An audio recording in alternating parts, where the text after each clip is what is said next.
começarmos o assunto deste vídeo, eu vou ler 2 Pedro. Lá está escrito: por esta razão, pois, amados, esperando essas coisas, empenhai-vos por ser achados por ele em paz, sem mácula e irrepreensíveis, e tendo por salvação a longanimidade de nosso Senhor Jesus, ou de nosso Senhor. 2 Pedro capítulo 3, versículos 14 e 15. O dia do Senhor é um evento, ou melhor, um período de tempo, do qual os profetas escreveram desde há muito tempo, algo como 800 anos até antes de Cristo. O dia do Senhor foi o tema principal do profeta Joel, quando escreveu a Israel durante o reinado de Joás, talvez no ano 830 a.C. Note o que Joel diz: ai do dia, porque o dia do Senhor está perto, e virá como uma assolação do Todo-Poderoso. Tocai a trombeta em Sião, e clamai em alta voz no meu santo monte. Tremam todos os moradores da terra, porque o dia do Senhor vem, já está perto. E o Senhor levantará a sua voz diante do seu exército, porque muitíssimo grande é o seu arraial. Porque poderoso é, executando a sua palavra. Porque o dia do Senhor é grande e muito terrível, e quem o poderá suportar? O sol se converterá em trevas e a lua em sangue, antes que venha o grande e terrível dia do Senhor. Multidões no vale da decisão, porque o dia do Senhor está perto, no vale da decisão. Essas passagens estão em Joel, capítulo 1, versículo 15, capítulo 2, versículo 1, versículo 11, versículo 31 e no capítulo 3, versículo 14. Muitos outros profetas também escreveram sobre o tempo futuro do juízo de Deus, utilizando a frase "o dia do Senhor" para identificar aquele tempo. Veja alguns exemplos e leia na sua Bíblia. Por exemplo, Sofonias, o livro do profeta Sofonias, capítulo 1, versículos 7 a 18, no capítulo 3, versículos 8 a 9. Sofonias nos mostra o propósito daquele dia. Note o que ele diz: para sobre eles cair a minha maldição e todo o furor da minha ira. Sofonias, capítulo 3, versículo 8. Obadias, o profeta Obadias, e o livro do Obadias declara que é para todas as nações. Note o versículo 15 de Obadias. Enquanto Zacarias, o livro de Zacarias, o profeta Zacarias, ensina que o dia do Senhor trará consolação sobre Jerusalém, no capítulo 14, versículos 1 e 2. Há muitas outras referências ao dia do Senhor, utilizando outras frases similares para identificá-lo, tais como aquele dia, ou somente o dia, também o grande dia. E tais frases ocorrem umas 75 vezes no Antigo Testamento.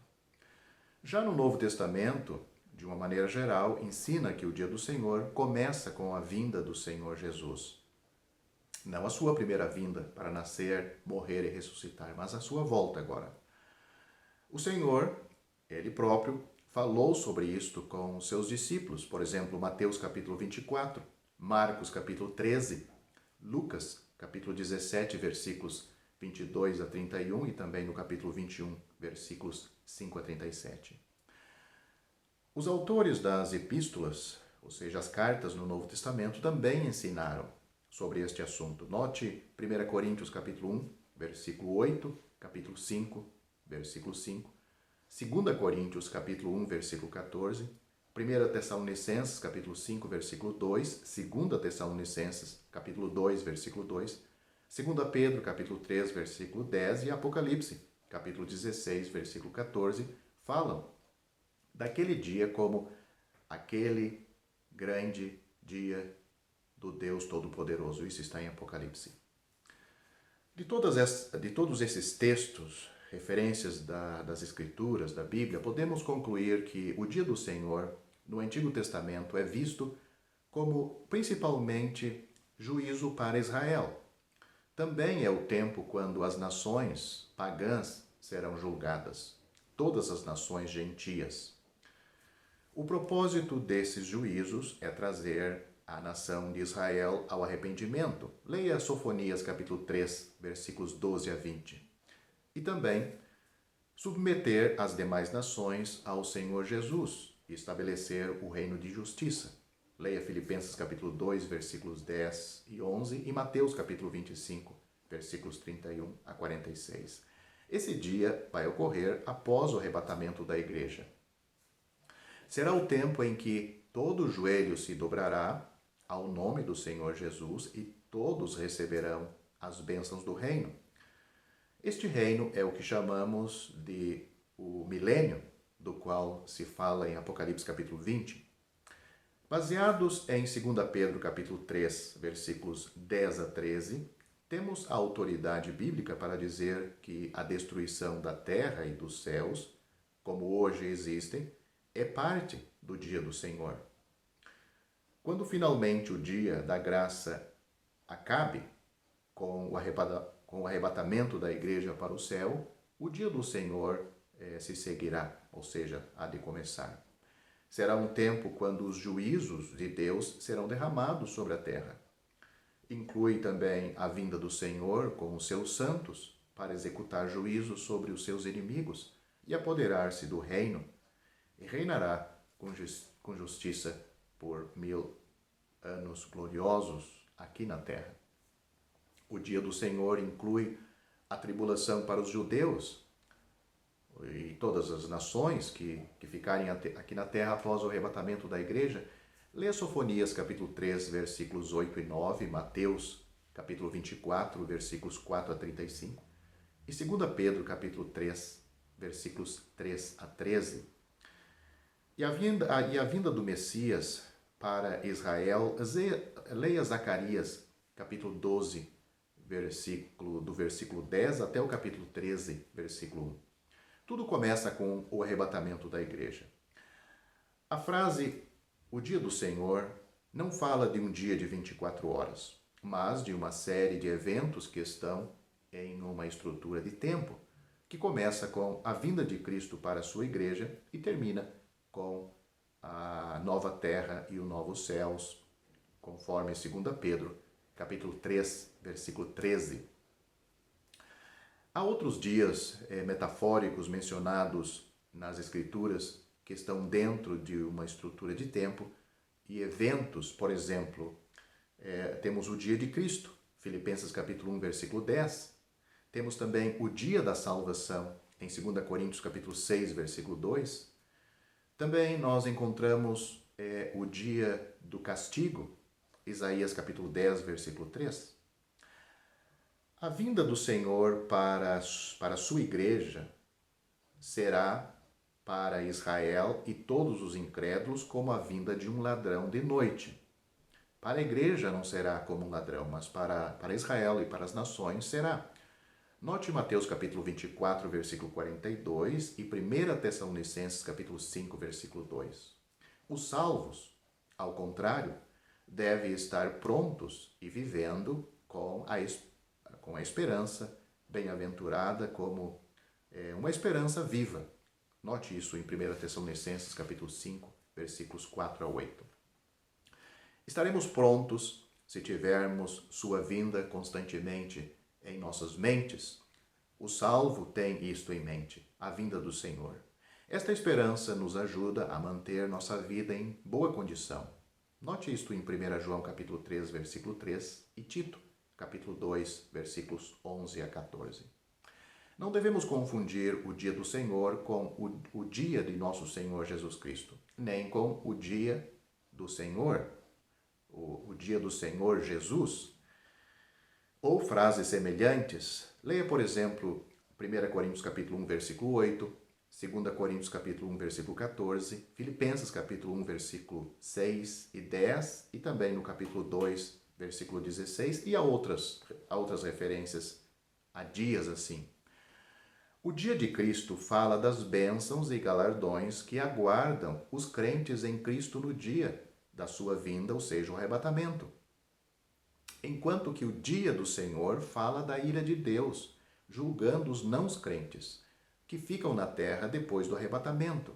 Como nós já falamos, vindo esse juízo sobre Israel e também sobre as nações. Da mesma forma, não devemos confundir o tribunal de Cristo com o trono branco. Nós temos o registro destes tronos em 2 Coríntios capítulo 5, versículo 10, 1 Coríntios capítulo 3, versículos 12 a 15 e Apocalipse capítulo 20, versículos 11 a 15. O tribunal de Cristo é o lugar onde o Senhor premiará ou dará prêmios com coroas ou outros galardões aos seus fiéis servos, os salvos do período da igreja. Em contraste, o trono branco é o lugar diante do qual os ímpios, que rejeitaram a Deus e sua salvação, serão condenados eternamente no lago de fogo. Nenhum crente terá que se apresentar diante do trono branco, porque todo o nosso juízo foi julgado sobre a cruz, em Cristo. Note o que a Bíblia diz. Agora, pois nenhuma condenação há para os que estão em Cristo Jesus. Romanos capítulo 8, versículo 1. Porque a condenação caiu sobre Cristo. O salvo está livre da condenação. O conhecimento de todos esses juízos e o horror daqueles dias futuros que cairá sobre os perdidos deve infundir nos crentes um zelo para levar a mensagem gloriosa da salvação em Cristo Jesus a todos os que encontramos a cada dia. Através de todos os meios, levando a verdade para alcançar pessoas para a salvação. Ao mesmo tempo, deve fazer com que desatemos os laços com um mundo que espera somente o juízo e destruição. A Bíblia diz: se, pois, ressuscitaste com Cristo, buscai... Paulo está escrevendo a crentes em Colossos, na cidade de Colosso. Se, pois, ressuscitastes com Cristo, buscai as coisas que são de cima, onde Cristo está, sentado à destra de Deus. Coloca os olhos nas coisas de cima, e não nas da terra, porque morrestes, e vossa vida está escondida com Cristo em Deus. Quando Cristo, vossa vida, se manifestar, então também sereis manifestados com ele em glória. Colossenses, capítulo 3, versículos 1 a 4. Já estão disponíveis para leitura os comentários do Novo Testamento e do Antigo Testamento de João Nelson Darby. Estão nos formatos de livro, e-book, também aplicativo para o celular Android. Visite o nosso site www.palavrasdoevangelho.com.